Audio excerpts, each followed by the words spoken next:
중국이 무엇보다 지난 2년 동안 경기가 지하실까지 내려갔던 것들이 많고,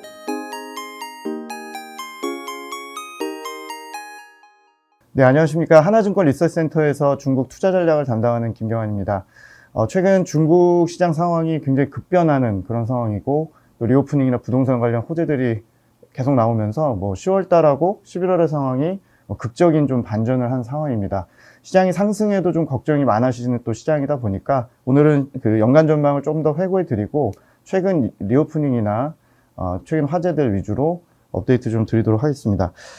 저희 보시는 자료 4페이지에 저희가 연간 전망에서 중국의 그 3대 위험이 내년에 좀 재평가를 받으면서 시장에 좀 우호적으로 작용한다는 의견을 좀 드렸었고요. 10월 달에 저희가 3대 위험이라고 봤었던 체제 관련 위험이나 산업 규제 관련 위험들, 또 방역이나 부동산 때문에 장기 침체였던 그런 침체 관련 것들은 내년에 체제 관련 부분보다는 산업 규제가 완화되고 또 방역이나 이제 부동산이 좀 풀리면서 좋아질 수 있을 걸로 봤고요. 조금 경로에 조금 수정이 있을 것 같은데 내년에 재고 조정이나 부동산의 바닥 확인해서 반등 시점은 다 비슷한데 소비가 조금 변수가 좀 생긴 게 역시 저희가 예상했던 부분보다 리오프닝이 좀 빨라지다 보니까 최근 한 달 동안 중국 관련된 그 방역 완화의 어떤 그 속도가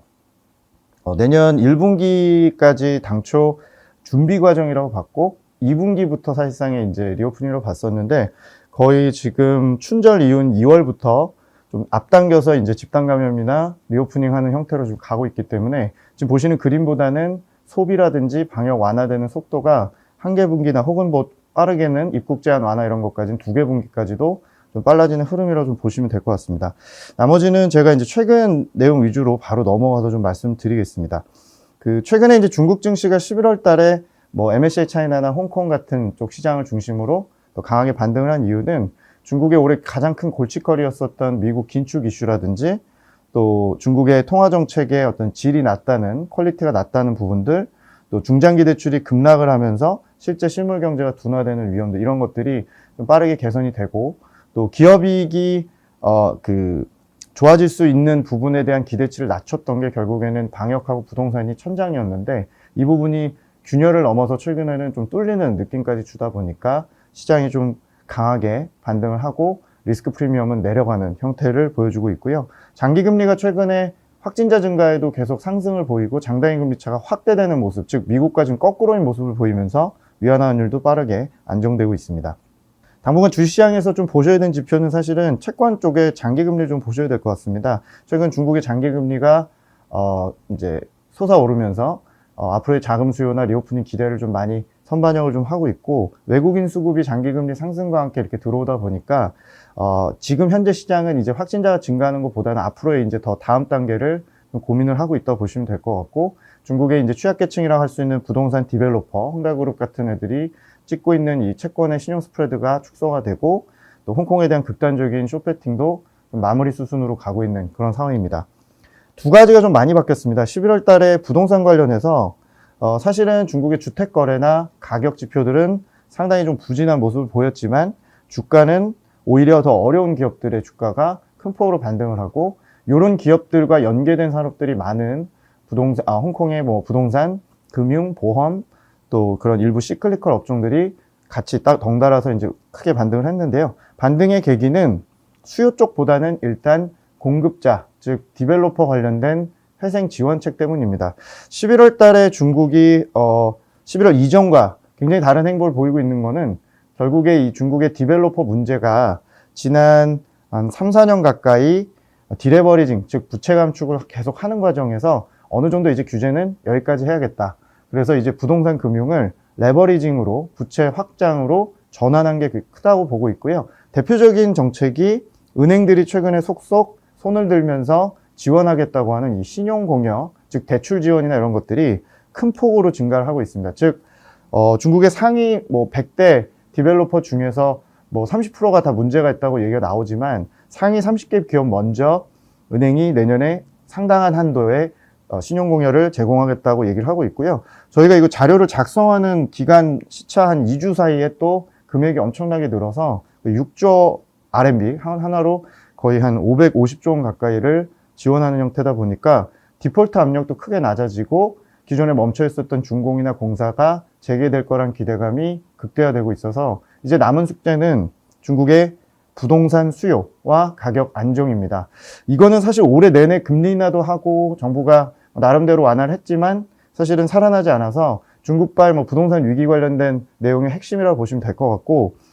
최근에 이제 저희가 기대감이 좀 생긴 거는, 저희가 촬영하는 날 기준으로 다음 주 정도, 저희가 이제 한 14일경, 다음 주 목요일 정도로 예상되는 경제공작회의에서, 부동산 정책을 거의 한 5년 만에 이 수요 억제 정책이 전환될 것이라는 기대감이 좀 높아지고 있는 상황입니다. 저희가 아직 확인을 정확히 해드릴 수는 없지만, 11월 달에 공급자에 대한 정책이 생각보다 매우 과감했다는 점을 감안을 하면, 드디어 저희가 오랫동안 기다렸던 일종의 신념과 고집으로 정책을 끌고 왔던 것들이 올해 주택 수요 측면에서도 좀 완화한 정책들이 좀 쏟아질 것 같고, 무엇보다 투기 금지라는 단어 캠페인을 5년째 유지했던 정책이 혹시 바뀔 경우에는 어떤 주택 가격 상승에 대한 기대치나 수요 회복에 대한 기대치가 일단 심리적으로 많이 개선될 수 있고요. 또 하나는 지방정부가 좀 더 중앙정부 눈치 보지 않고 이제 과감하게 각종 행정 규제나 외지인들의 투기 제한 조치 이런 것들을 풀 수 있는 계기가 좀 될 거로 생각을 갖고 있습니다. 그래서 저희는 일단 부동산 관련해서는 이미 11월에 홍콩 시장 중심으로 빠르게 반응을 했습니다만, 중국의 이런 부동산 중장기 대출, 즉 모기지 쪽으로 나갔던 대출이나 디벨로퍼에게 나갔던 개발 대출들이 5년 만에 거의 대전환점을 맞았다고 생각을 합니다. 그래서 내년 상반기까지 관련 중장기 대출은 좀 큰 폭의 반등을 하면서 통화정책의 일종의 퀄리티를 꽤 높이는 시장을 좀 지지한 요인이 될 것 같고요. 중국 부동산은 장기적으로 이제 구조조정이겠습니다만,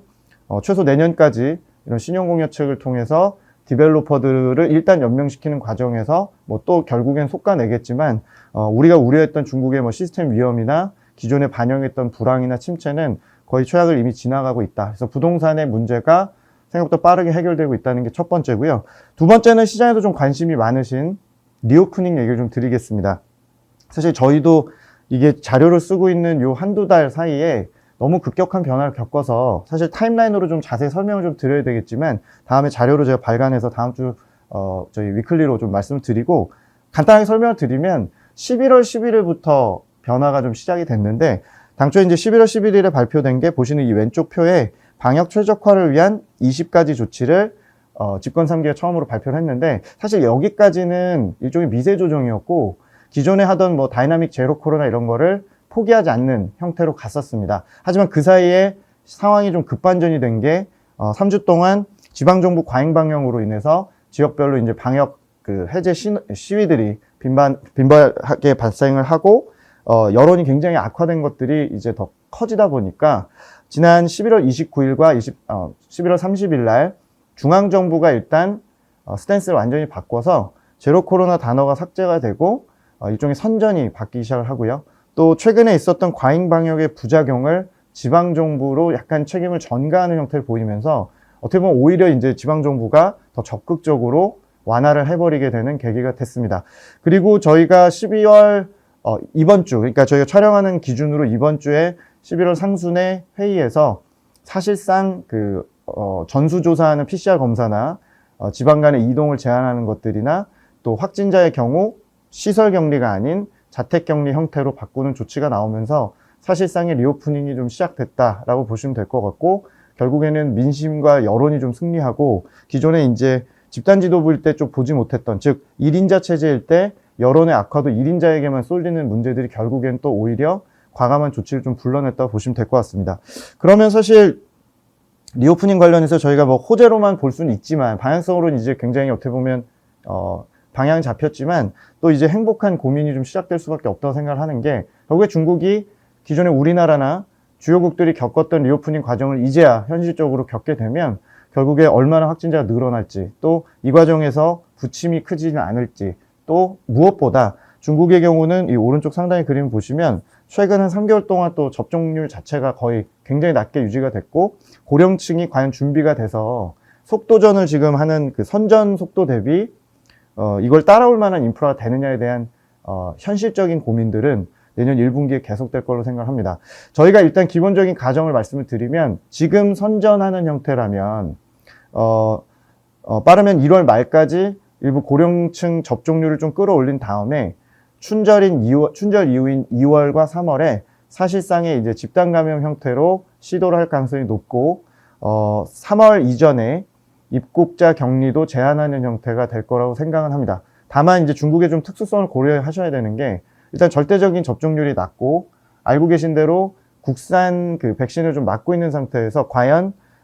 이 위중증 환자 비율이 치솟지 않을지, 그리고 그 지금 중국이 선전하는 대로 최근에 이제 선전 방식이 거의 감기에 유사할 정도로 큰 문제가 없다는 식으로 가고는 있지만 이 현실과의 격차상에서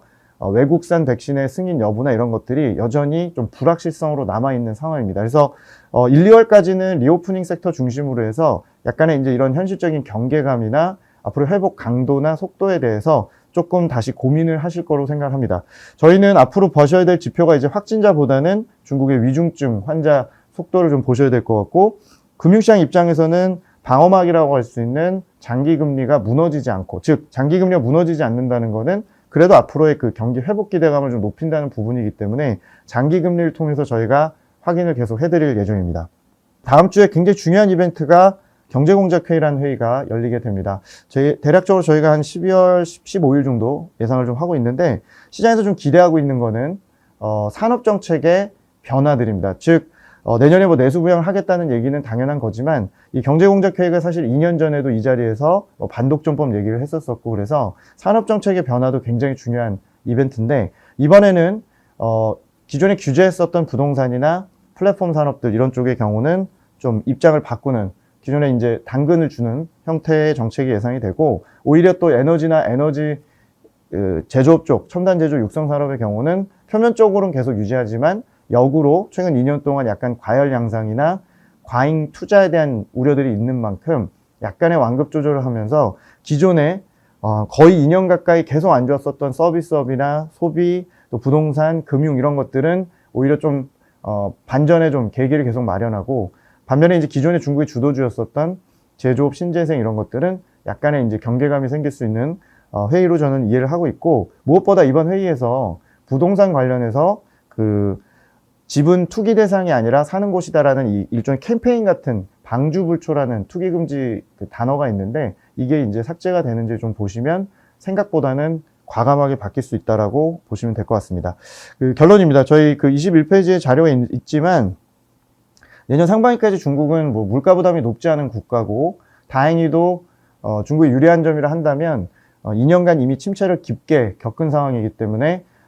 주요국들, 특히 미국이나 유로존이 이제 침체 우려를 하는 것과 달리 이제 침체를 벗어나기가 가장 쉬운 국가였고, 그 벗어나는 과정을 막았던 게 부동산과 방역이었습니다만, 이것들이 이제 깨지면서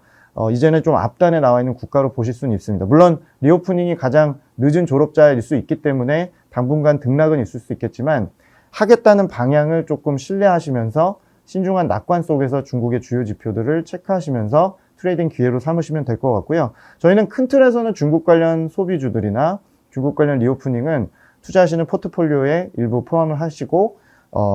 업사이드 리스크죠. 그러니까 너무 갑자기 올라버린 리스크에 계속 상반기에 대응을 좀 하셔야 된다는 생각을 좀 갖고 있고, 반면에 이제 중국의 주도 업종 중에서 내년 1분기의 경우는 의외로 또 반도체 같은 쪽을 좀 주목하실 필요가 있을 것 같습니다. 중국이 올해 재고 조정을 굉장히 지금 세게 하는 중이고, 중국이 수입이 급감한 원인은 중국의 재고 부담 때문이었었는데, 최근에 이제 재고 조정을 아주 가파르게 6개월째 하고 있는 게 뭐 반도체나 철강이나 어떻게 보면 우리나라 대중 수출 주요 품목이었던 소재나 중간재들이 좀 많은데요. 반도체를 중심으로 먼저 재고 조정을 하고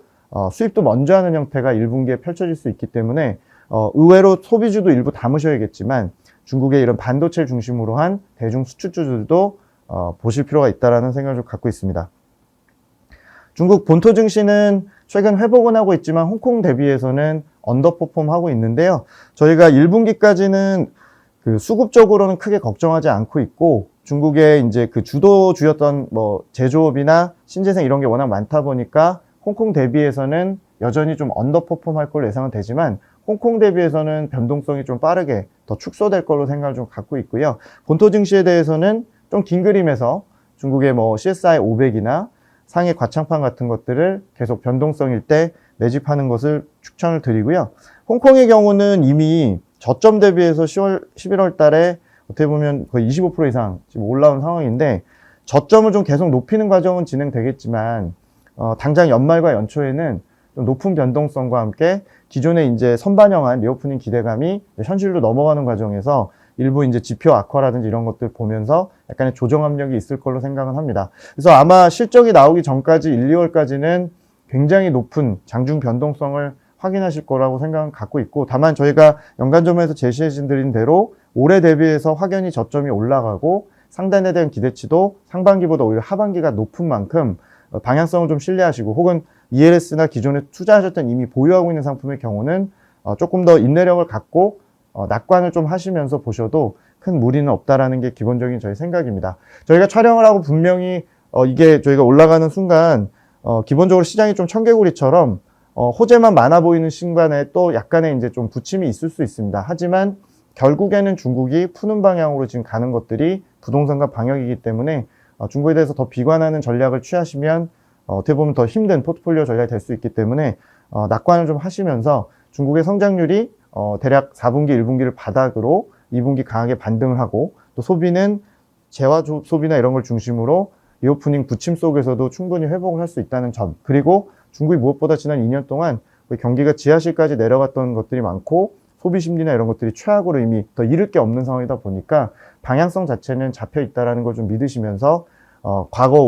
우리나라 1분기에 리오프닝 했던 경험을 좀 복귀하시면서 중국을 지표를 좀 따라가시면 될 것 같습니다. 저희는 다음 달에 또 신속하게 관련된 그 업데이트 내용을 가지고 큰 방향성 변화 없을 걸로 저희 예상하지만 업데이트 또 드리도록 하겠습니다. 감사합니다.